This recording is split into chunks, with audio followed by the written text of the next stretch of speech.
कानातले?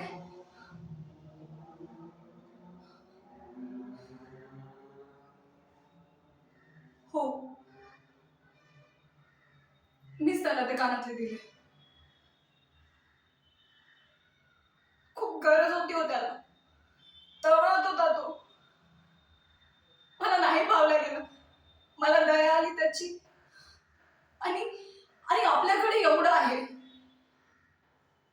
त्यातलं थोडं एखाद्याला दिलं आणि कोणाच्या कामी आलं, तर आपल्याला पुण्यच लागेल ना. म्हणून माझ्या ते कानातले मी त्याला दिले.